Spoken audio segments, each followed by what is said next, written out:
राधे मेरी स्वामिनी, मैं राधे को दास। जन्म जन्म मोह दीजियो, श्री वृंदावन वास। राधा तू बड़ भागिनी, कौन तपस्या कीन। तीनों लोक के नाथ है, सो तेरो आधे।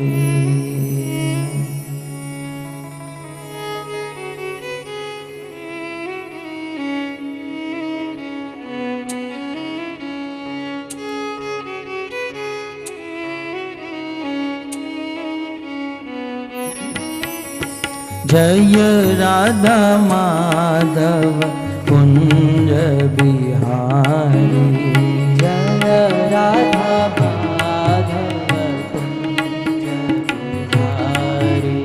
जय राधा माधव कुंज बिहारी, जय राधा माधव कुंज बिहारी।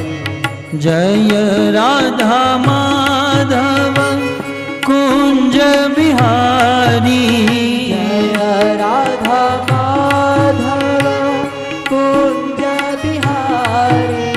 जय राधा माधव कुंज बिहारी, जय राधा माधव कुंज बिहारी।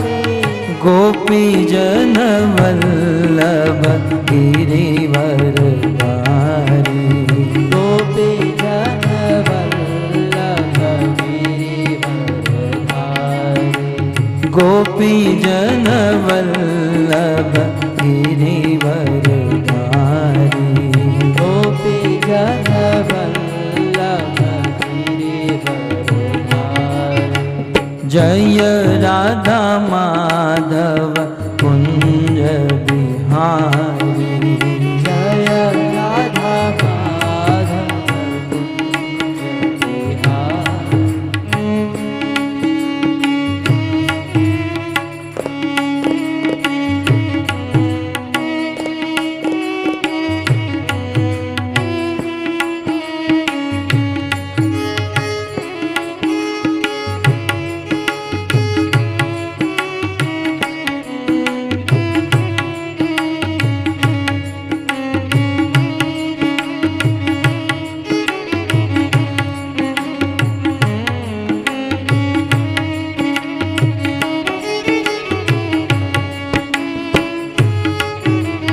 जय राधा माधव कुंज बिहारी, जय राधा माधव कुंज बिहारी। यशोदानंदन व्रज जन रंजन,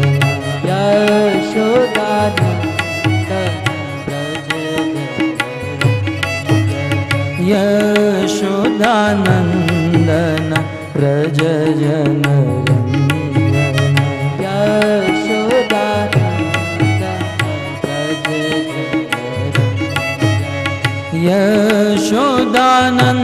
यशोदानंदन व्रज जन रंजन, यशोदानंदन व्रज जन रंजन। यशोदानंदन व्रज जन रंजन, यशोदानंदन व्रज जन रंजन। यमुना तीर वनचारी, यमुना तीर वनचारी। यमुना तीर वनचारी,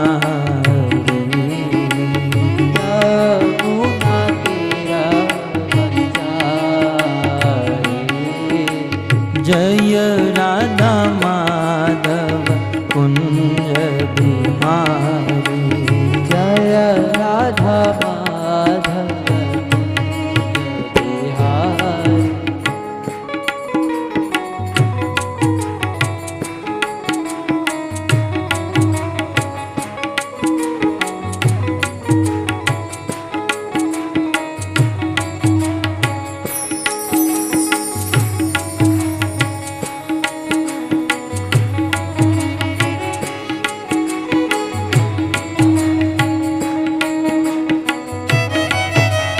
जय राधा माधव कुंज बिहारी। जय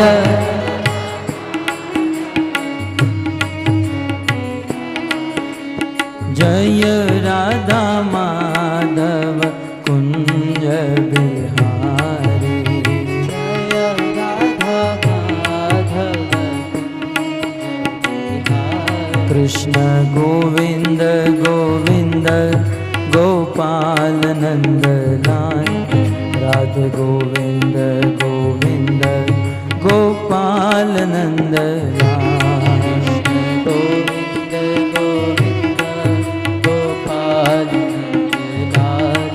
राधे गोविंद गोविंद गोपाल नंदलाल। कृष्ण गोविंद गोविंद गोपाल नंदलाल। राधे गोविंद गोविंद गोपाल नंदलाल। कृष्ण गोविंद गोविंद गोपाल नंदलाल। राधे गोविंद गोविंद गोपाल नंदलाल। गोपाल नंदलाल गोपाल नंदलाल गोपाल नंदलाल गोपाल नंदलाल। गोपाल नंदलाल गोपाल नंदलाल गोपाल नंदलाल गोपाल नंदलाल।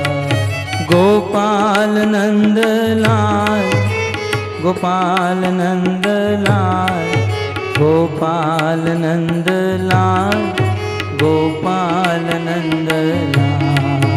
गोपाल नंदलाल गोपाल नंदलाल गोपाल नंदलाल गोपाल नंदलाल। कृष्ण गोविंद गोविंद गोपाल नंदलाल। राधे गोविंद गोविंद गोपाल नंदलाल। गोविंद गोविंद गोपाल गोपाल नंदलाल।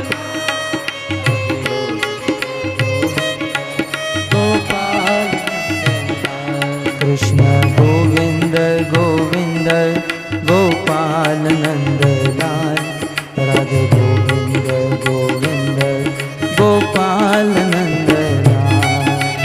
गोविंद गोविंद गोपाल नंदलाल। राधे गोविंद गोविंद गोपाल नंदलाल। गोपाल नंदलाल गोपाल नंदलाल गोपाल नंदलाल गोपाल नंदलाल। गोपाल नंदलाल गोपाल नंदलाल। प्रेम से गाइए। गोपाल नंदलाल गोपाल नंदलाल गोपाल नंदलाल गोपाल नंदलाल गोपाल नंदलाल गोपाल नंदलाल गोपाल नंदलाल गोपाल नंदलाल। कृष्ण गोविंद गोविंद गोपाल नंदलाल। राधे गोविंद गोविंद गोपाल नंदलाल। गोविंद गोविंद गोपाल नंदलाल। राधे गोविंद गोविंद गोपाल कृष्ण गोविंद गोविंद गोपाल नंदलाल। राधे गोविंद गोविंद गोपाल नंदलाल। गोविंद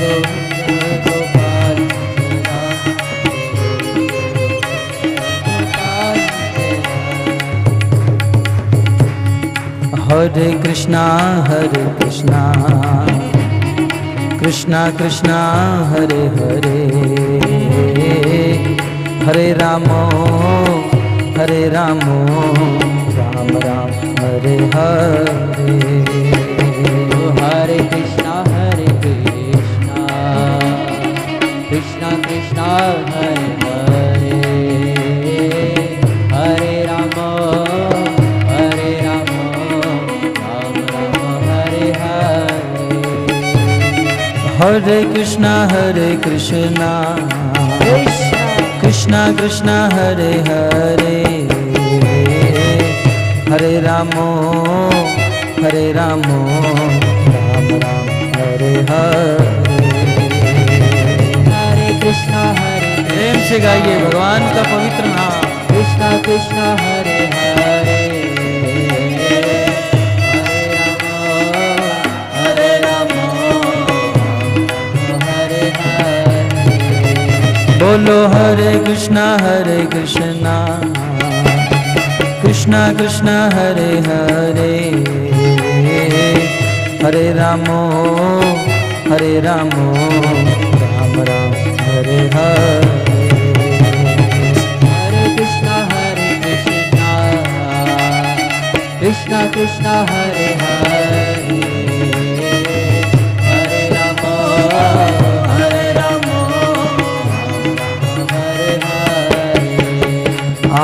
हरे कृष्णा कृष्णा कृष्णा हरे हरे हरे रामो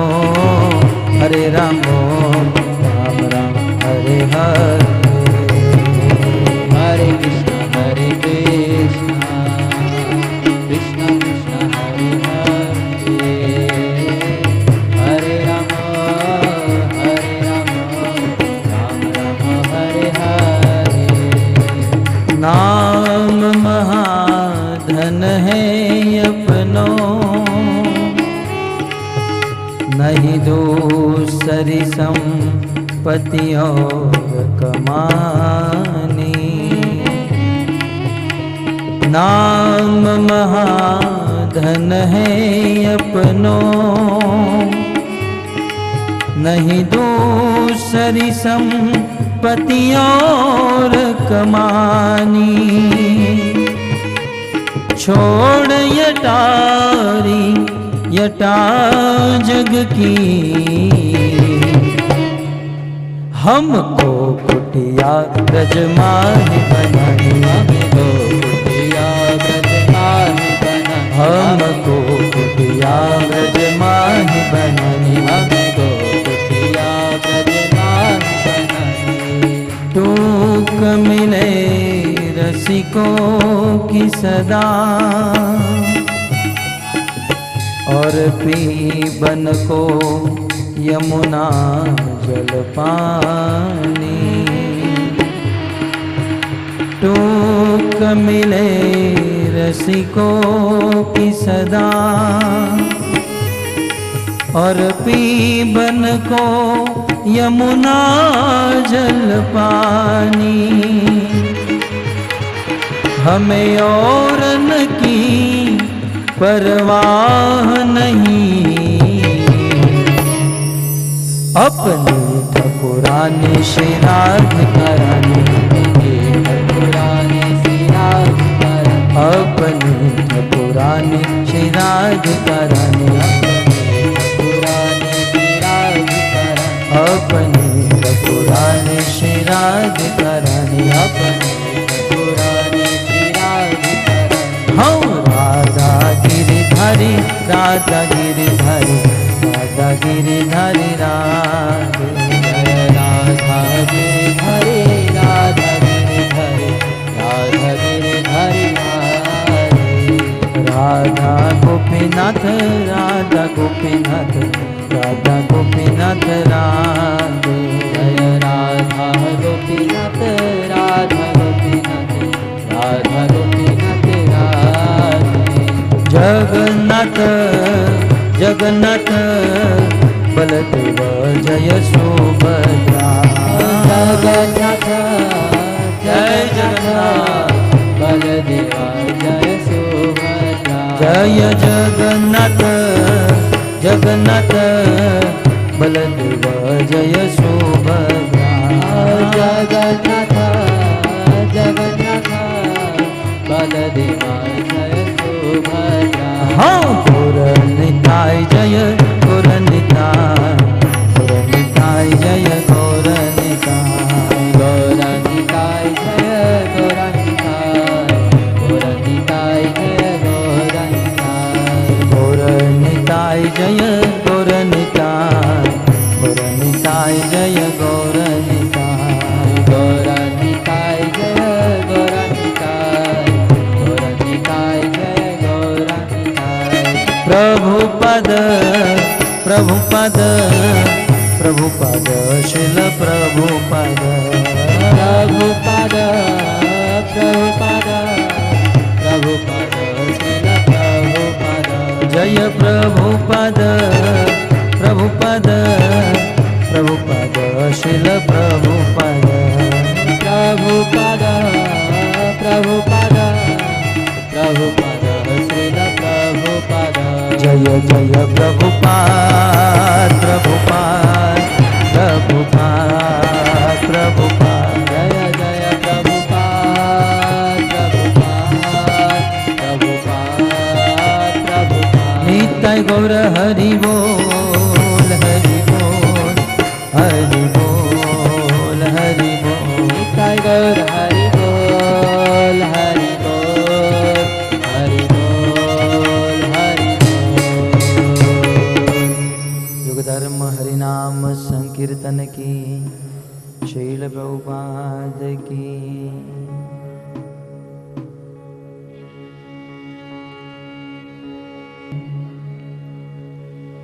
वंशी विभूषित करा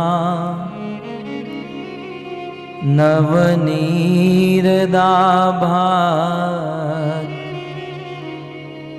पीतांबर दरुणबिं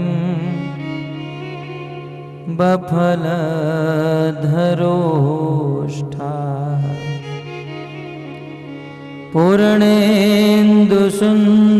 पूर्णेन्दुसुन्दरमुखात् अरविन्दनेत्रा कृष्णात् परं किमपि तत्त्व अहं न जाने कृष्ण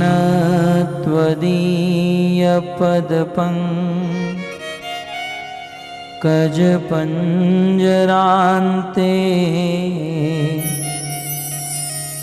अध्येव मे विशतु मां नसराजहंस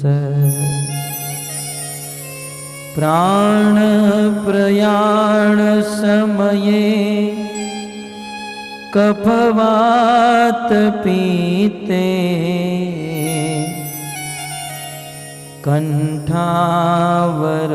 कण्ठावरोधनविधो स्मरण कुतस्ते योऽन्तः प्रविश्य मम वाचमिमां प्रसुप्तां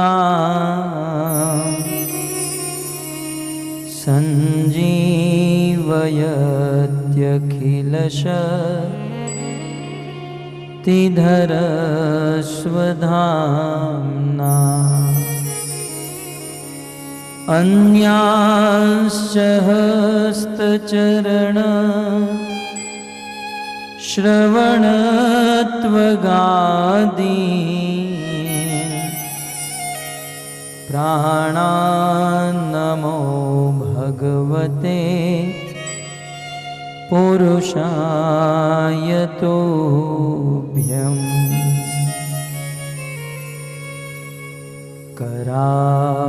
करारविन्दे न पदारविन्दम्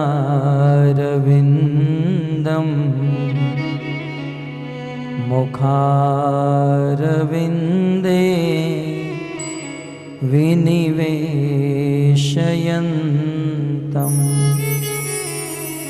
वटस्य पत्रस्य पुटेशयानं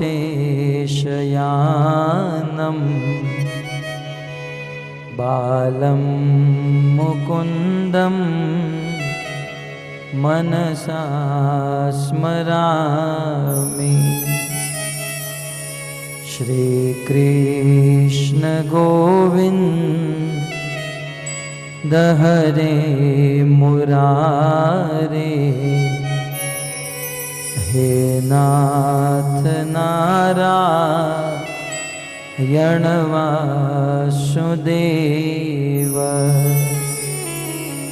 जिह्वे पिबत्स्वामृतमेतदेव, गोविन्द दामोदर माधवेति।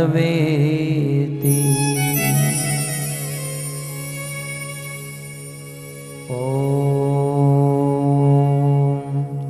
नमो भगवते वासुदेवाय।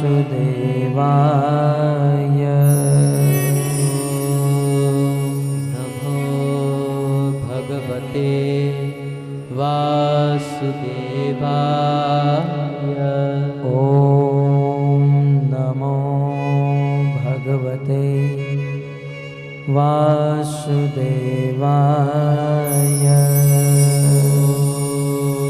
नमो भगवते वासुदेवाय। ॐ नमो भगवते वासुदेवाय।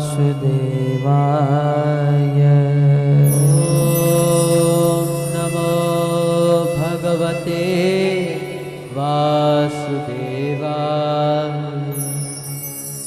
श्रीमद्भागवतम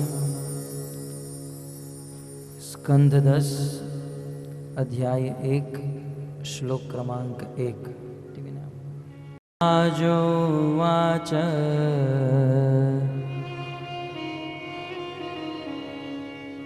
है ना, लिखा है इसमें, लिखा है ना?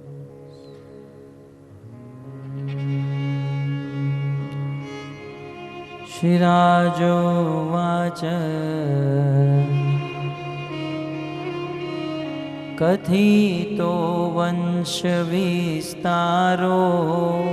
कथितो वंशविस्तारो, भवता सोमसूर्ययो,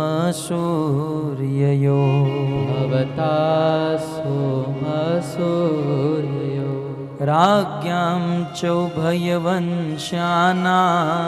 राज्ञां चोभयवंश्यानां, चरितं परमाद्भुतं, चरितं परमाद्भुतम्।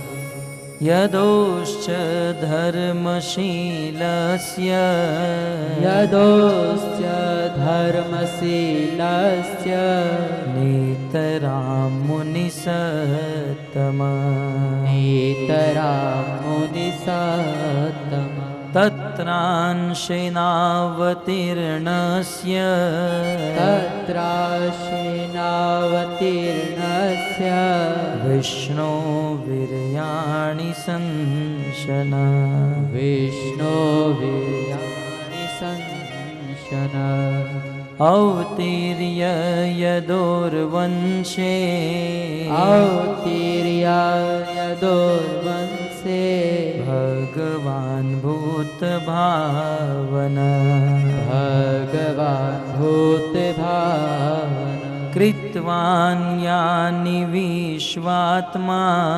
कृतवान् यानि विश्वात्मा, तानि नो वद विस्तरा, तानि नो वद विस्तरा। अपनी शुद्ध भक्ति का दान किया। साक्षात भगवान श्री कृष्ण ही राधा रानी के भाव को लेकर आज से लगभग 525 वर्ष पूर्व इस पृथ्वी पर आए, ऐसे चैतन्य महाप्रभु के चरणों में कोटि कोटि वंदन करता हूं।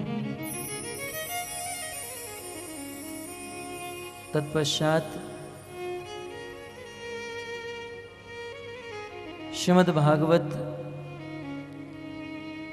के मूल टीकाकार श्रीपाद श्रीधर स्वामी श्री विश्वनाथ चक्रवर्ती ठाकुर एवं पृष्टि संप्रदाय के प्रवर्तक, जिन्होंने श्रीमद् भागवत के ऊपर बृहद टीका का अवतरण किया और उस टीका का नाम दिया सुबोधिनी, ऐसे वात्सल्य रस के उपासक श्रीपाद वल्लभाचार्य जी के चरणों में कोटि कोटि वंदन करता हूं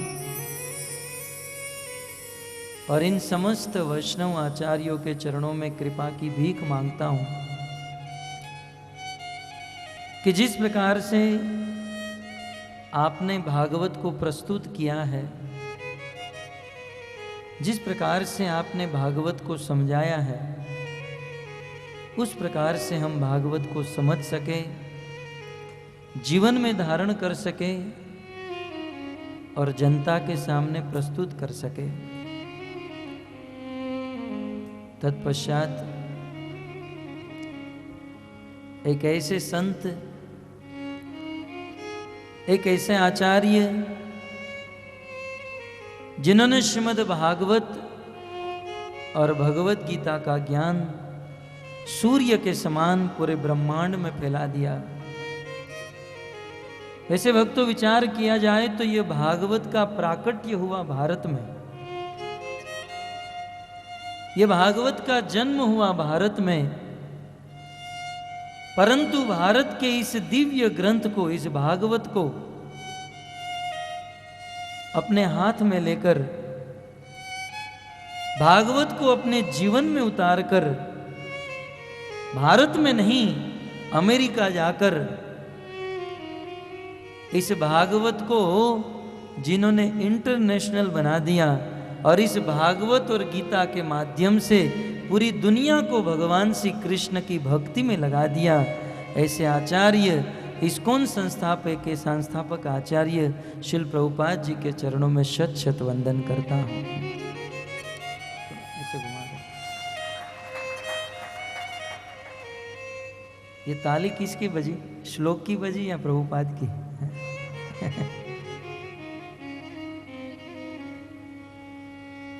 दोनों की ताली बजना स्वाभाविक है, क्योंकि भक्तों हमारा जो प्रवचन है, ये जो कथा है, 7 दिन तक चलेगी और मूल भागवत आपके सामने होगा इस टीवी पे, स्क्रीन पर, और इस संस्कृत श्लोकों की व्याख्या की जाएगी, इन संस्कृत श्लोकों को समझाया जाएगा। श्रील प्रभुपाद जी के चरणों में शत शत नमन करता हूं, जिनके परपोट को पढ़कर, जिनके ग्रंथ को समझकर आज हम इस व्यास मंच पर बैठने का साहस किए हैं। वैसे तो हम में किसी भी प्रकार की योग्यता नहीं है कि हम श्रीमद् भागवत के ऊपर कुछ बोल सके, हमें तनिक भी यह लायकात नहीं है कि हम भागवत आप सबको समझा सके, परंतु गुरु महाराज की आज्ञा को लेकर और उनके मुखारविंद से सुनी हुई कथाओं को सुनकर उन्हीं के शब्दों को दोहराने का प्रयास करते हुए आज हम इस व्यास मंच पर बैठे हैं। हमारे गुरुदेव जिसका जीवन भागवत है, जिन्होंने भागवत को आत्मसात किया है,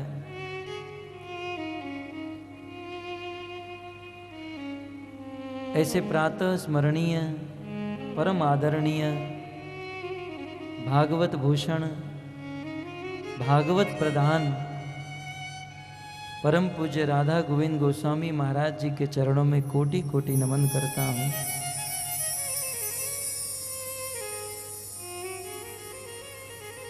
और अंत में यहाँ पर दृष्ट अदृष्ट भगवत कथा सुनने के लिए आए हुए समस्त देवी देवताओं के चरणों में कोटि कोटि वंदन करता हूँ। और साथ ही साथ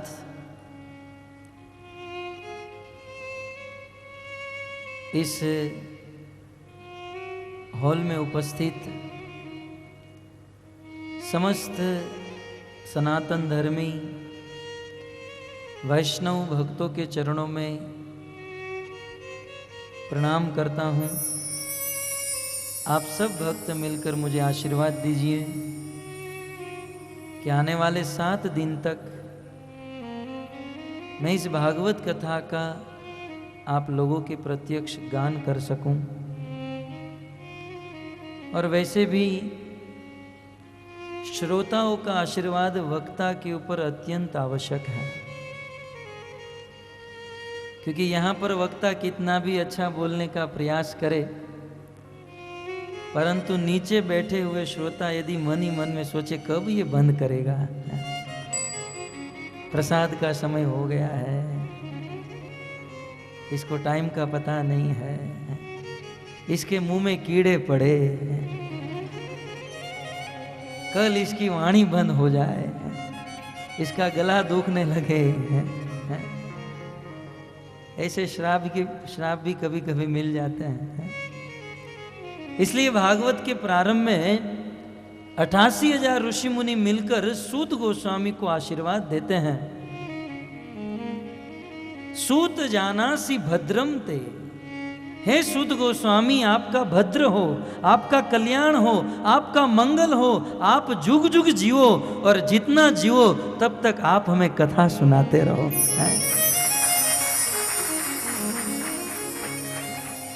ये श्रोताओं का वक्ता के प्रति आशीर्वाद है। हमारी उम्र आपको लग जाए, परंतु कलयुग के श्रोता का कुछ भरोसा नहीं है, इसलिए बहुत संभल संभल कर चलना पड़ता है। मधुपति का मधुपति ठीक, चलो तो चालू करो इसको। हरे कृष्णा हरे कृष्ण। बहुत सारे उद्देश्य हो सकते हैं, परंतु सत्य बताए तो हमारी ओर से भागवत कथा कहने का एकमात्र उद्देश्य स्वांत सुखाय तुलसी रघुनाथ गाथा, एकमात्र हमारे हृदय के आनंद के लिए और हमारे मन को उपदेश देने के लिए हम यहाँ पर भागवत के ऊपर कुछ बोलने जा रहे हैं। भक्तों सत्य कहें तो इस भागवत के प्रथम श्रोता हम स्वयं हैं, और इस भागवत का प्रथम उपदेश हम स्वयं हमारे मन को प्रदान करेंगे, और हृदय को आनंद मिले, स्वांत स्व सुख की कामना से, स्व सुख की लालसा से आज से हम श्रीमद् भागवत प्रारंभ कर रहे हैं। यहाँ पर 7 दिन तक लगातार श्रीमद् भागवत कथा चलेगी, और इस भागवत कथा का मुख्य विषय होगा कृष्ण जन्म।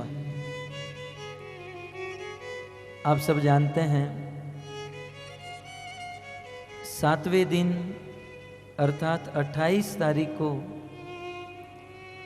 भगवान श्री कृष्ण का जन्मदिन है, जन्माष्टमी का अवसर है। और जन्माष्टमी के अवसर में भगवान श्री कृष्ण को सबसे बड़ी भेंट यदि कोई है, अक्सर इस संसार में जब किसी का जन्म होता है तो हम सोचते हैं कि जिसका हैप्पी बर्थडे है, जन्म है, उसके लिए कुछ गिफ्ट लेकर जाए, कुछ उपहार। और हम प्रयास करते हैं कि जिनका जन्म है उनको जो वस्तु ज्यादा से ज्यादा प्रिय है वह वस्तु हम उसे देने का प्रयास करते हैं। अधिक प्रिय वस्तु बस हम उसे प्रदान करने का प्रयास करते हैं।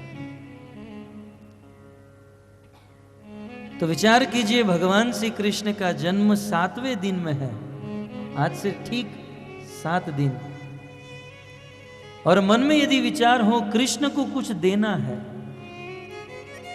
तो हम कृष्ण को क्या दे सकते हैं? भक्तों, भगवान श्री कृष्ण को सबसे ज्यादा यदि कुछ पसंद है तो वो है उनकी कथा। वैसे कृष्ण को बहुत कुछ पसंद है, लेकिन यदि कृष्ण को पूछा जाए कि आपको सबसे ज्यादा क्या पसंद है, तब कृष्ण एक ही जवाब देंगे, मुझे मेरी कथा सबसे ज्यादा पसंद है। भागवत कथा सुनने के लिए अन्य कोई आए या न आए, परंतु भगवान श्री कृष्ण तो सबसे पहले आकर बैठ जाते हैं। ये कोई भावुकता नहीं है, सैद्धांतिक रूप से इसका सबसे बड़ा प्रमाण है पुरुषोत्तम क्षेत्र में विराजमान श्री जगन्नाथ भगवान। आप सब जानते हैं भगवान श्री कृष्ण का एक स्वरूप जगन्नाथपुरी में जगन्नाथ जी के रूप में विराजमान है, और वे जगन्नाथ जी भगवान श्री कृष्ण जगन्नाथ जी के रूप में कन्वर्ट हो गए, रूपांतरित हो गए। इसके पीछे कारण क्या है? इसके पीछे एक ही कारण है,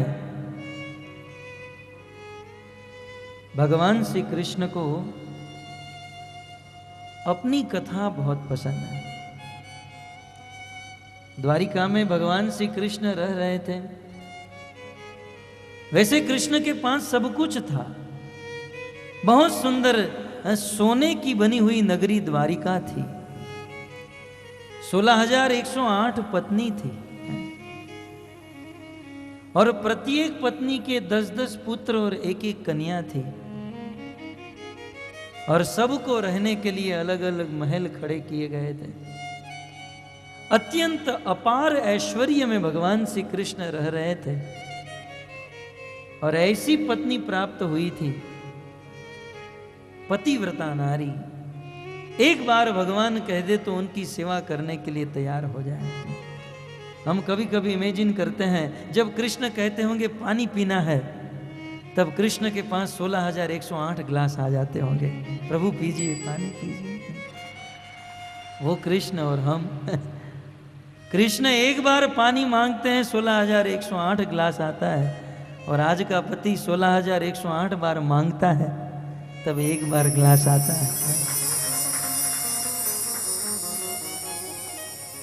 लेकिन फिर भी खुश रहता है। देखिए,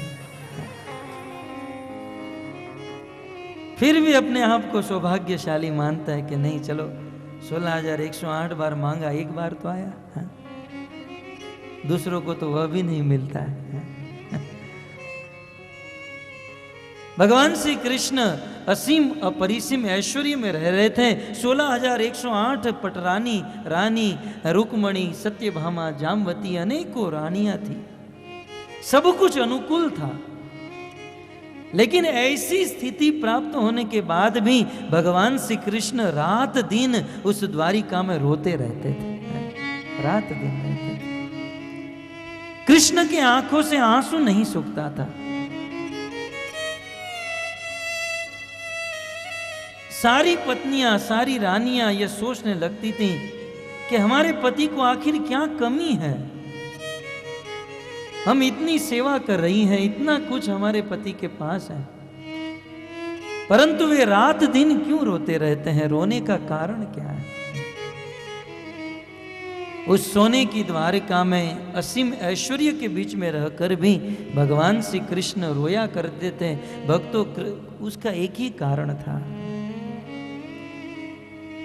संतों ने लिखा है, कृष्ण के रोने का एक ही कारण था, बलि जाऊं सदा इस नयनन पे, बलिहारी छटा पर होता रहूं। कभी भूले न याद तुम्हारी राधे, दिन रात यूं ही मैं होता रहूं। श्री राधे ही राधे पुकारा करूं, आंसू से मुख को धोता रहूं। ब्रजरानी तुम्हारे वियोग में, दिन रात यूं ही मैं रोता रहूं, दिन रात यूं ही मैं रोता रहूं। कृष्ण के पास सब कुछ था, परंतु प्राणों से भी ज्यादा प्रेम करने वाली राधा नहीं थी। कृष्ण राधा से बहुत प्रेम करते थे और गोकुल में, ब्रज वृंदावन में राधा को छोड़कर कृष्ण मथुरा चले गए और मथुरा से द्वारिका चले गए। राधा को मिलने का कोई अवसर नहीं रहा। विप्रलंब रस का आस्वादन। राधा के विरह में कृष्ण रोते थे। सभी पत्नियां मन में चिंतित होती थी, आखिर राधा ने कृष्ण के साथ ऐसी क्या लीला की है जिसको याद कर करके हमारे पति रोते हैं। हम भी जानना चाहती हैं, हम भी सुनना चाहती हैं। एक दिन समस्त रानियां उस द्वारिका के महल में रोहिणी देवी के पास गई। तो रोहिणी देवी जो बलराम जी की माता है, कहा माता जी आप ही बताइए, हमारे पति ने बचपन में वृंदावन में क्या लीला की है जिसको याद कर कर के वे रोते रहते हैं। रोहिणी ने कहा देखो, यदि मैं तुम्हें सुनाऊंगी और कृष्ण के कान में वह लीला, वह कथा चली गई तो कृष्ण द्वारिका छोड़कर तुरंत भाग जाएंगे। इसलिए ऐसे कमरे की व्यवस्था करो जहां पर कृष्ण इस कथा को न सुन पाए। कथा का आयोजन किया लेकिन कृष्ण न आ पाए, ऐसा आयोजन किया। सारे दरवाजे और सारी खिड़कियां बंद कर दी और जो मेन दरवाजा था वहां पर भगवान श्री कृष्ण की बहन सुभद्रा देवी को बिठा दिया और कह दिया सुभद्रा किसी को अंदर मत आने देना, और कृष्ण और बलराम को तो कभी भी नहीं आने देना। सुभद्रा जी ने कहा ठीक है, नहीं आने दूंगी। वहां अंतःपुर में देवी रोहिणी कृष्ण की बाल्य लीला, पौगंड लीला, कुमार लीला कहते जा रही है। कृष्ण कथा रसधारा बहते जा रही है और उसी समय ही भगवान श्री कृष्ण और बलराम सुधर्मा सभा को समाप्त करके अपने घर पर आए तो देखा कोई पत्नी स्वागत के लिए नहीं आई, कोई पानी देने के लिए भी नहीं आई। कृष्ण ने पूछा ये क्या हो गया। आगे चलकर देखे तो वो जो बहुत बड़ा हॉल था, कमरा था, वह बंद था। बहन सुभद्रा बाहर बैठी थी। कृष्ण ने पूछा अंदर क्या हो रहा है। सुभद्रा ने कहा देखो बताने के लिए ना कहा है, अंदर आपकी कथा हो रही है। अरे वही तो बताने के लिए ना कहा था। वैसे तो बोलने के लिए ना कहा है लेकिन अंदर आपकी कथा हो रही है। क्या है, माताओं का ऐसा स्वभाव होता है। આપણે ગુજરાતીમાં નથી કહાવત, એટલે હું તને એક વાત કહું છું, કોઈને કહેતી નહીં હો। એમ કહેતા કહેતા કહેતા 50-100 માતાઓને વાત કરી નાખી। तो इस प्रकार स्वभाव होता है माताओं का। इसमें माताओं का कोई फॉल्ट नहीं है। युधिष्ठिर महाराज ने जब से श्राप दिया है स्त्रियों को, तब से स्त्रियों के पेट में कोई बात नहीं टिकती। ये माताओं का, कोई माताओं की गलती नहीं है, युधिष्ठिर महाराज की गलती है। कथा जानते हैं ना, महाभारत में जब महाभारत का युद्ध समाप्त हो गया और जितने लोग मर चुके थे उनका तर्पण करने के लिए गंगा के तट पर गए, युधिष्ठिर महाराज ने अपने निधन हुए सभी पितरों का तर्पण किया। तब देवी कुंती ने अपने पुत्र युधिष्ठिर को कहा बेटा तुम कर्ण के लिए भी तर्पण कर दो, अंत्येष्टि क्रिया कर दो। बोले मां मैं कर्ण के लिए क्यों करूं, कर्ण कौन लगता है मेरा। उस दिन देवी कुंती ने कहा बेटा कर्ण तुम्हारा भाई है, मेरा बेटा है। तब युधिष्ठिर महाराज ने कहा मां तुमने इतनी बड़ी बात मुझसे छुपाई है। एक बार भी तुमने नहीं बताया कि कर्ण मेरा भाई है, तो हम ये युद्ध कभी न करते। बहुत बड़ी गलती कर दी माता, बहुत बड़ी गलती। आज के बाद किसी स्त्री से ऐसी गलती न हो, इसलिए मैं श्राप देता हूं कि स्त्री के पेट में कभी बात नहीं टिकेगी। यदि टिक गई तो बहुत बड़ी प्रॉब्लम हो जाएगी। खैर, मैं तो ये सुभद्रा देवी की बात कर रहा था। देखिए, कथा के अंदर कथा, कभी कभी उनके अंदर भी कथा आ जाएगी, इसलिए सबको ध्यान रखना चाहिए। इसलिए यहां पर स्क्रीन लगाई गई है कि मूल प्रसंग से हम हट न जाए। शुरू है, कीजिए चालू।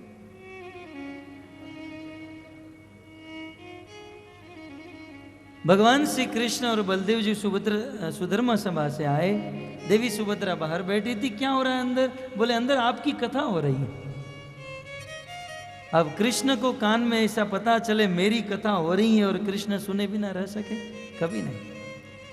सुभद्रा को कहा बहन मुझे अंदर जाने दो, मुझे भी कथा सुननी है। बोले नहीं भैया, अंदर ना कहा है, मैं तुम्हें नहीं जाने दूंगी। बोले जाने दो, नहीं जाने दूंगी। अब कृष्ण किसी को अपनी बातों में लेने में बहुत पटु है। कृष्ण ने कहा देखो सुभद्रा, पिछली रक्षाबंधन को 500 रुपया दिया था, इस रक्षाबंधन को 1000 रुपया दूंगा। अंदर जाने दो। कैसे भी करके भगवान श्री कृष्ण ने सुभद्रा देवी को पटा लिया। सुभद्रा ने कहा देखो मैं अंदर नहीं जाने दूंगी, खिड़की खोलकर आप सुन सकते हो। वहां पर देवी सुभद्रा ने खिड़की खोल दी। बीच में सुभद्रा खड़ी हैं, एक और कृष्ण है, दूसरी ओर बलदेव जी हैं, और तीनों अपनी कथा सुन रहे हैं। भगवान श्री कृष्ण के कर्ण में जब कृष्ण कथा गई तो अपनी कथा सुनकर कृष्ण को इतना आनंद आया, इतना आनंद आया। भक्तों, जब किसी व्यक्ति को आनंद आता है तो आनंद की कुछ सीमा होती है, आनंद के कुछ लक्षण होते हैं। जब बहुत आनंद आने लगता है तब शरीर में कंपन हो जाता है। जब बहुत आनंद होने लगता है तब रोंगटे खड़े हो जाते हैं। शरीर में एक तरंग उत्पन्न हो जाती है, कंपन होता है, मुंह सूखने लगता है, और ये हमारी इंद्रियां सिकुड़ने लगती है, हाथ पांव अंदर चला जाता है। भगवान श्री कृष्ण को अपनी कथा सुनने में इतना आनंद आया, इतना आनंद आया, कृष्ण की आंखें बड़ी बड़ी हो गई और उनके हाथ उनके पांव अंदर चले गए और एक दिव्य रूप प्रकट हो गया, और वही रूप है श्री जगन्नाथ जी का स्वरूप है। देखते ही देखते भगवान श्री कृष्ण जगन्नाथ के रूप में बन गए, और आज भी वह जगन्नाथ जी का रूप ये प्रमाण दे रहा है कृष्ण को सबसे ज्यादा अपनी कथा पसंद है। इसलिए कृष्ण जन्माष्टमी के अवसर पर यदि भगवान श्री कृष्ण को हमें कुछ गिफ्ट देना है तो सबसे बड़ी गिफ्ट है 7 दिन तक भागवत कथा का। श्रीमद् भागवतम के प्रारंभ में ही वेदव्यास जी लिखते हैं, जन्म गुह्यम भगवतो य एतत् प्रयतो नर सायं प्रायः गृणन् भक्त्या दुःख ग्रामाद् विमुच्यते। श्री वेदव्यास जी लिखते हैं, जन्म गुह्यम भगवतो, भगवान श्री कृष्ण का जन्म अत्यंत गुह्य है, गूढ़ है। जन्माष्टमी आती है, कृष्ण मंदिर में जाते हैं, 2-3 मटकी फोड़ देते हैं और 2-3 कीर्तन गा लेते हैं। इसका अर्थ कृष्ण जन्म नहीं है। कृष्ण के जन्म को तत्व से समझना, यह है वास्तविक जन्माष्टमी। कृष्ण को हमारे हृदय में प्रकट करा देना, यह है वास्तविक जन्माष्टमी। कंस, चाणूर, मुष्टिक, अगासुर, बकासुर, हम लोग ऐसा सोचते हैं कि ये सारे असुर द्वापर युग में थे। भक्तों, वो असुर द्वापर युग में थे, लेकिन उनके संतान और उनकी फौज कलयुग में आज तक है। और वह सारे असुर हमारे हृदय में है। जब तक हमारे हृदय में भगवान श्री कृष्ण का प्राकट्य नहीं होगा, तब तक हृदय में जो असुर है उसका नाश नहीं हो सकता। इसलिए भगवान श्री कृष्ण का वास्तविक जन्म हृदय में कृष्ण का जन्म कराना है। और हृदय में कृष्ण का जन्म कब होता है? जब कृष्ण को तत्व से जानते हैं, कृष्ण जन्म को हम तत्व से सुन लेते हैं। इसलिए वेदव्यास मुनि लिखते हैं, जन्म गुह्यम भगवतो, भगवान श्री कृष्ण का जन्म अत्यंत गुह्य है। परंतु ऐसे गुह्य जन्म की कथा यदि कोई मनुष्य अपने कर्ण के माध्यम से सुनता है, यह एतत् प्रयतो नरः, यदि कोई मनुष्य भगवान श्री कृष्ण की कथा को सुनता है, मान लो वेदव्यास मुनि को प्रश्न किया जाए कि कृष्ण कथा सुनने के लिए योग्यता क्या है ना? कुछ लोग कहते हैं तुम्हारे भाग्य में कथा सुनना लिखा है, हमारे भाग्य में तो लिखा ही नहीं है। कृष्ण कथा सुनने के लिए सबसे बड़ी योग्यता क्या है? वेदव्यास मुनि लिखते हैं, यह एतत् प्रयतो नरः, नर माने मनुष्य, कृष्ण कथा सुनने के लिए सबसे बड़ी योग्यता है मनुष्य होना। हम लोग मनुष्य हैं तो हम लोग कृष्ण कथा सुनने के लिए योग्य हैं। मानव मात्र कृष्ण कथा सुनने के लिए योग्य है। इसका अर्थ है दूसरे शब्दों में कि मनुष्य ही कृष्ण कथा सुन सकता है। मनुष्य को छोड़कर अन्य पशु पक्षी कृष्ण कथा नहीं सुन सकते, और सुन भी लिया तो उसे समझ नहीं सकते हैं, और समझ भी लिया तो उसको जीवन में उतार नहीं सकते हैं। बताइए, कोई कुत्ता यहां पर कथा सुनने के लिए आ सकता है? और मान लो कुत्ता आ भी गया तो समझ सकता है? मान लो कुत्ता समझ भी गया तो क्या कल सुबह मंगला आरती में जाकर माला जप सकता है? इसलिए कृष्ण भक्ति करना, कृष्ण कथा सुनना, ये सबसे बड़ा कृष्ण कथा सुनने की सबसे बड़ी योग्यता है मनुष्य होना चाहिए। कितना बड़ा सौभाग्य है भक्तों कि भगवान ने हम सबको मनुष्य बनाया है। नहीं तो विचार कीजिए, संसार में कितने सारे जीव हैं। चैतन्य महाप्रभु रूप गोस्वामी को दशस्व मेघ घाट पर रूप शिक्षा का ज्ञान देते हुए कहते हैं कि हे रूप, एत ब्रह्मांड भरी अनंत जीवगण, 84 लक्षते जीव कर ये भ्रमण। इस ब्रह्मांड में अनंत अनंत जीव हैं और वह अनंत जीव 84 लाख के चक्कर में भटक रहे हैं। विचार कीजिए, 84 लाख की योनि है और प्रत्येक योनि में करोड़ों करोड़ों जीव भटक रहे हैं। शास्त्र में यह बताया गया, जलजा नवलक्षाणी, 9 लाख प्रकार के जीव पानी में रहते हैं। स्थावरा लक्ष विशंति, 20 लाख प्रकार के पेड़ और पौधे। पक्षीणाम 10 लक्षाणाम, 10 लाख प्रकार के उड़ने वाले पक्षी। कृमिया रुद्र संख्या का 11 लाख प्रकार के छोटे छोटे कीट पतंग, मच्छर जैसे कीड़े। और 30 लक्षाणी पशु, 30 लाख प्रकार के 4 पांव पर चलने वाले पशु। और चतुर्लक्षाणी मानुष, और 4 लाख को उपदेश देते हुए कहते हैं, बड़े भाग मानुष तन पावा, बड़े भाग मानुष तन पावा, बड़े भाग मानुष तन पावा, बड़े भाग मानुष तन पावा, शूर दुर्लभ मुनि संतर गावा, सुर दुर्लभ मनुष्य गावा। बड़े भाग मानुष्य तन पावा है। भगवान श्री रामचंद्र अयोध्या की प्रजा को उपदेश देते हुए कहते हैं कि हे मनुष्यों, ये आप लोगों का इतना बड़ा सौभाग्य है कि मनुष्य देह प्राप्त हुआ है। विचार कीजिए, भगवान ने हमको गधा नहीं बनाया है, क्योंकि आपके इस एरिया में गधे के लिए कोई जगह नहीं है, पशु के लिए कोई जगह नहीं है, कुत्ता नहीं बनाया। कितना बड़ा सौभाग्य, भगवान ने हमको मनुष्य बनाया। भक्तों, ये मनुष्य जीवन आसानी से नहीं मिलता है। 84 लाख के चक्कर काटने के बाद ये दुर्लभ मनुष्य जीवन प्राप्त होता है। ये मनुष्य जीवन मिलना अत्यंत कठिन। और केवल भगवान राम नहीं ने, हमारे गुजरात के संतों ने भी कहा ना, मोंघो मनुष्य देह फरी फरी ने नहीं मळे वारंवार, भाई तू भजी लेने कीर्तार।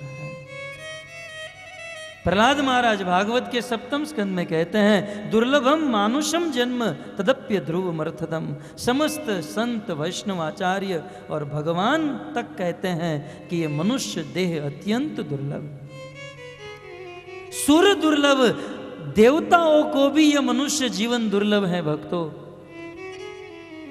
स्वर्ग में नित्य अमर रहने वाले देवता भगवान से प्रार्थना करते हैं, प्रभु अब हमें अमर नहीं रहना है, अब आप हमें मार डालो, और मरकर यदि आपको हमें जन्म देना है तो पृथ्वी लोक पर भारत भूमि में हमारा जन्म कराओ। है? मनुष्य जन्म, और मनुष्य का जन्म वो भी भारत में। भक्तों, जिस भारत में गंगा बहती हैं, यमुना, गोदावरी, कावेरी, नर्मदा, अलकनंदा, ऐसी पवित्र पवित्र नदियाँ जिस भारत में, पवित्र संतों का जन्म भारत में, पवित्र ग्रंथ, इतिहास, पुराण, वेद, शास्त्र का जन्म भारत में है। भक्तों, ये हमारा सौभाग्य, प्रत्येक भारतीय को यह गौरव होना चाहिए कि हमारा जन्म यह सुसंस्कृत देश में हुआ है। परंतु दुर्भाग्य है कि इतने सुसंस्कृत देश में जन्म होने के बाद भी कुछ लोग अफसोस करते हैं, यार अमेरिका जाने नहीं मिल रहा है, बहुत मेहनत करता हूं लेकिन अमेरिका का वीजा नहीं लग रहा है। इतना सुंदर देश को छोड़कर लोग पाश्चात्य देश में जाना चाहते हैं। इतनी सुंदर संस्कृति है हमारे भारतवर्ष की है। भारतवर्ष में सुबह से लेकर शाम तक, वर्तमान की बात नहीं है भक्तों, परंतु हमारा देश ऐसा था जिसमें सुबह जगते ही भगवान के नाम का भजन किया जाता था। आज भी आप गांव में जाइए, जैसे ही लोग सुबह जगते हैं तो मंगलाचरण का गान करते हैं। गुजरात में जाइए तो प्रभातिया गाते हैं, हे जागने तुझा दवा, कृष्ण गो वालिया, तुझ बिना धेनुमा कौन जाशे, हे जागने तुझा दवा। ऐसे अद्भुत दिव्य भजन गाया करते थे और नीति युक्त जीवन बिताते थे। ये है हमारी भारत भूमि। परंतु आज तो लोग भारत भूमि की संस्कृति को छोड़कर पाश्चात्य देश की संस्कृति को अपना रहे हैं। कितना सुंदर भारत के वस्त्र हुआ करते थे, धोती और कुर्ता, लेकिन आज लोग धोती कुर्ता को छोड़कर जीन्स और टी शर्ट, बरमूडा। कितना सुंदर। आज के बच्चे धोती पहनने में शर्म करते हैं और कुछ माताओं को साड़ी पहनने को नहीं आता है। कितना दुर्भाग्य है भारत का।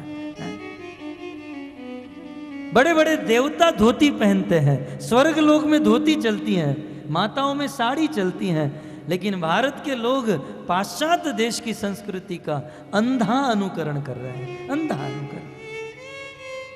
कई बार कुछ लोग हमारे संस्था के संस्थापक आचार्य शिल प्रभुपाद जी के ऊपर उंगली उठाते हैं कि प्रभुपाद जी ने यह कृष्ण भक्ति का प्रचार अमेरिका में क्यों किया। इतना अच्छा भारत देश था, प्रभुपाद अमेरिका में क्यों गए। और इस अंतर्राष्ट्रीय कृष्ण भावनामृत संघ इस्कॉन की स्थापना उन्होंने अमेरिका में क्यों की। कई बार कुछ लोग ऐसा मानते हैं कि ये इस्कॉन संस्था विदेशी संस्था है, अमेरिका की संस्था है। ये बिल्कुल गलत भ्रांति है। ये संस्था के संस्थापक आचार्य हमारे भारत के, बंगाल के हैं। और इस संस्था को स्थापना करने में जो पिलर हैं वो है गीता और भागवत, वह भी भारत का। इस संस्था के आराध्य भगवान श्री कृष्ण, वह भी भारत के। बताइए इसमें विदेशी क्या है?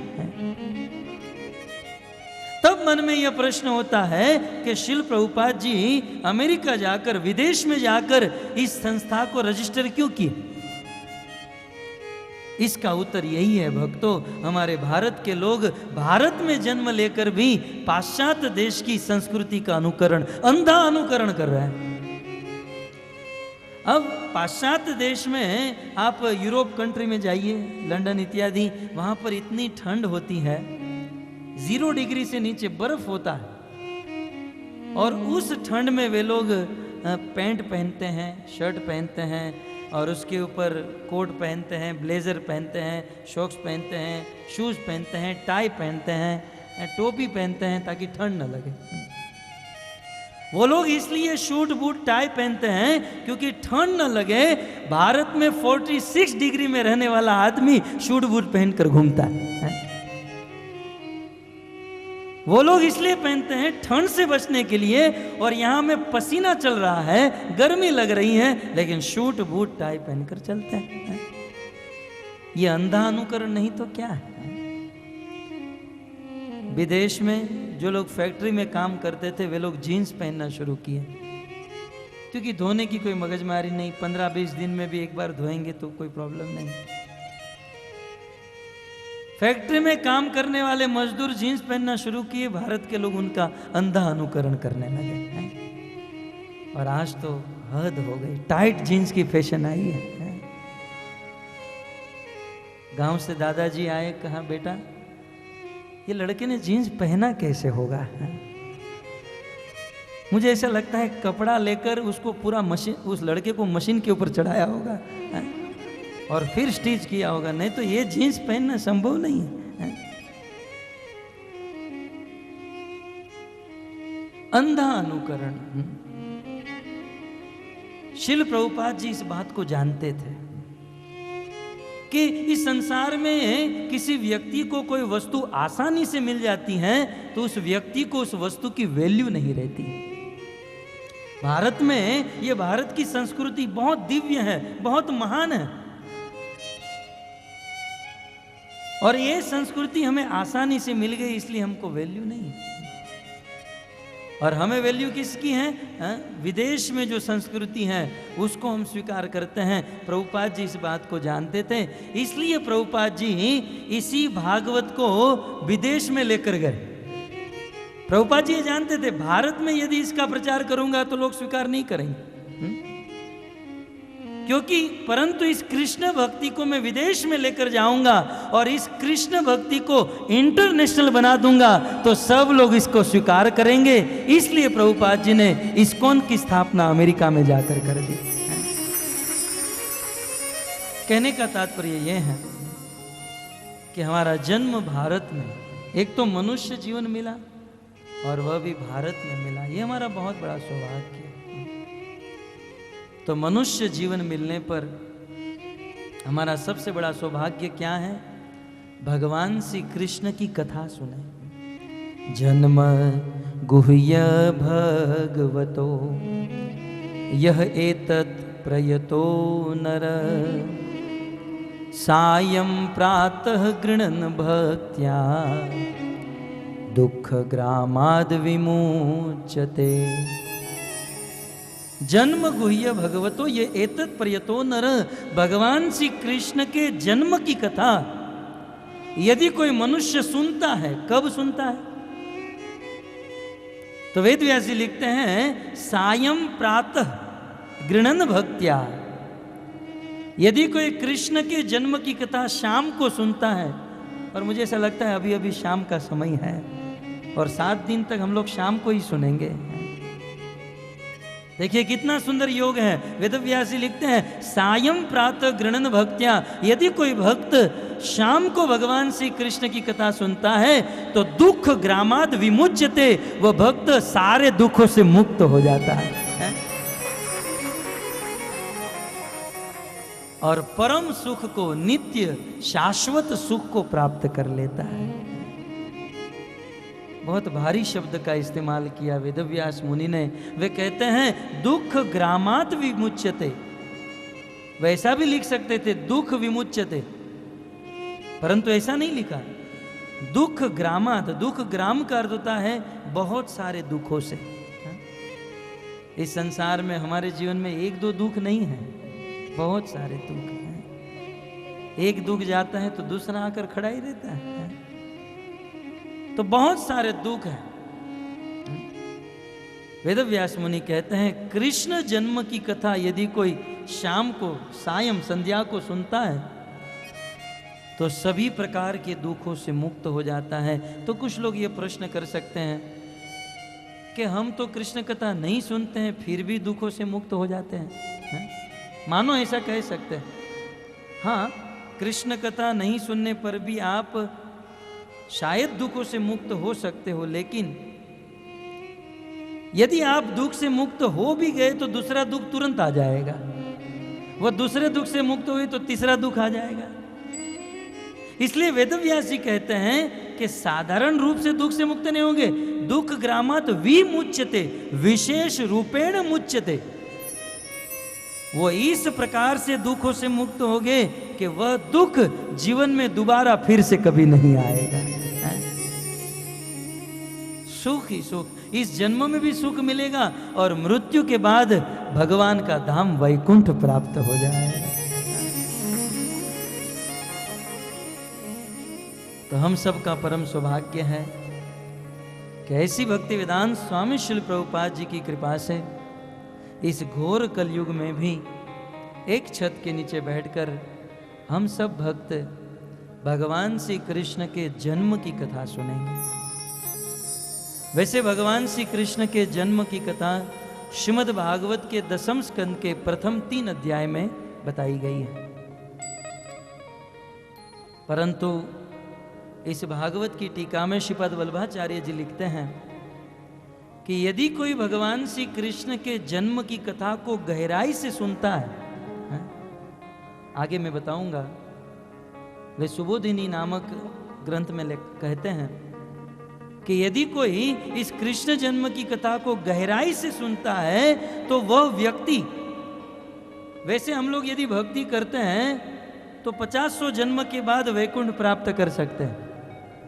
भक्ति करने पर भी इस जन्म में भगवान नहीं मिलेंगे, लेकिन श्रीपाद वल्लभाचार्य जी सुबोधिनी में लिखते हैं कि यदि कोई कृष्ण जन्म की कथा को गहराई से सुनता है तो इसी जीवन में, ये मृत्यु के बाद सीधे भगवान को प्राप्त कर लेता है। इसी जन्म में उसे दूसरा जन्म नहीं लेना पड़ता है। इसलिए हमने सोचा कि हम पूरा प्रयास करेंगे कि इस कथा को गहराई से आपके सामने प्रस्तुत करें, और यदि गहराई से प्रस्तुत करें तो कृष्ण जन्म के 3 अध्याय में से एक अध्याय मुश्किल से हो सकता है। वैसे तो अन्य कथाकार 7 दिन में संपूर्ण भागवत कथा करते हैं, तो 15 मिनट में तो कृष्ण जन्म हो जाता है, और हम भी करा सकते हैं 15 मिनट में कृष्ण जन्म। कंस के द्वारा बहुत बड़ा अत्याचार होने लगा, समस्त देवता भगवान विष्णु के चरण में गए। भगवान विष्णु ने कहा कि मैं बहुत जल्द अवतार लेने वाला हूँ। देवकी और वसुदेव का विवाह हुआ, कंस ने कारागार में बंद कर दिया, देवकी के 6 पुत्र मारे गए, 7वें पुत्र के रूप में बलदेव जी का जन्म और 8वें पुत्र के रूप में भगवान श्री कृष्ण का जन्म हो गया। श्री कृष्ण जन्म, श्री कृष्णचंद्र भगवान की जय। हो गया कृष्ण जन्म है। कोई देर नहीं, 5 मिनट भी नहीं लगती है। लेकिन इस कृष्ण जन्म को यदि गहराई से सुने तो लगातार 7 दिन कैसे बीतते हैं ये आप एहसास करोगे। तो श्रीमद् भागवत के 10वें स्कंद में भगवान श्री कृष्ण जन्म की कथा और कृष्ण के कर्म की कथा पाई गई। वैसे श्रीमद् भागवत कोई साधारण ग्रंथ नहीं है। शास्त्र में ऐसा कहा गया है, श्रीमद् भागवत साक्षात भगवान श्री कृष्ण का स्वरूप है। श्रीमद् भागवत के 12 स्कंद भगवान श्री कृष्ण के 12 अंग हैं। पादो यदीयो प्रथमतु द्वितीय तृतीय तृणो कथितो यदुरु। प्रथम 2 स्कंद भगवान श्री कृष्ण के चरण हैं और धीरे धीरे करके भगवान के सारे अंग 12 स्कंद के समान हैं। हमें तो दशम स्कंद की कथा सुननी है, इसलिए मैं आपको यह बता रहा हूं कि श्रीमद् भागवत का 10वां स्कंद भगवान श्री कृष्ण का मुख है। और कैसा मुख? प्रफुल्लित, हंसता हुआ मुख। श्रीमद् भागवत का 10वां स्कंद यदि ध्यान से सुनते हैं तो भगवान श्री कृष्ण के मुख की छवि हमारे हृदय में उतर जाती है। तो भागवत का 10वां स्कंद भगवान श्री कृष्ण का मुख है। और भक्तों, श्रीमद् भागवत का 10वां स्कंद ही संपूर्ण भागवत का फल है। वैसे प्रारंभ में जब महाराज परीक्षित और सुखदेव गोस्वामी का मिलन हुआ तो महाराज परीक्षित ने यही जिज्ञासा की, आप मुझे भगवान कृष्ण के विषय में सुनाइए। प्रश्न पूछा गया कृष्ण के विषय में और सुखदेव गोस्वामी 3 दिन और 3 रात तक राजा, महाराजा, सोमवंश, सूर्यवंश, ये चरित्र वो चरित्र सुनाते रहे हैं। और ये कहते कहते कहते भागवत के 9 स्कंद बिता दिए, लेकिन कृष्ण कथा नहीं सुनाई। श्रीमद् भागवत में 10 विषय वस्तु है। जैसे गीता में 5 विषय वस्तु बलदेव विद्याभूषण जी ने यह प्रस्तुत किया, श्रीमद् भगवद गीता में 5 विषय वस्तु हैं, ईश्वर, जीव, प्रकृति, काल और कर्म। वैसे सुखदेव गोस्वामी महाराज परीक्षित को कहते हैं, श्रीमद् भागवत में 10 विषय वस्तु हैं। अत्र सर्ग विसर्गस्य स्थानम पोषणम उतय मनवंतरेशानुकथा निरोधो मुक्ति आश्रय। श्रीमद् भागवत के जो 9 स्कंद है, ये सारे स्कंद जीव को पवित्र करने के लिए है। श्रीमद् भागवत के 9 स्कंद साधन के समान है और श्रीमद् भागवत का 10वां स्कंद साध्य के समान है। श्रीमद् भागवत का 10वां स्कंद श्रीमद् भागवत के 9 स्कंद का सार है, फल है। और श्रीमद् भागवत के 10वां स्कंद की क्या महिमा बताऊं? श्रीमद् भागवत का 10वां स्कंद को सुनकर ही धुंधुकारी और गोकर्ण के पिता आत्मदेव ब्राह्मण का उद्धार हुआ। वैसे अन्य भागवत कथाओं में प्रथम दिन गोकर्ण और धुंधुकारी का उपाख्यान सुनाया जाता है, लेकिन उनका उपाख्यान तो आप सुने ही होंगे, उनके पिता का आख्यान सुनिए। आत्मदेव नाम के ब्राह्मण थे, उनके 2 पुत्र थे। एक पुत्र बहुत सुंदर भगवान का महाभागवत भक्त था, जिसका जन्म गाय के गर्भ से हुआ था और उसका नाम था गोकर्ण। वेदव्यास जी लिखते हैं गोकर्ण महाभागवत।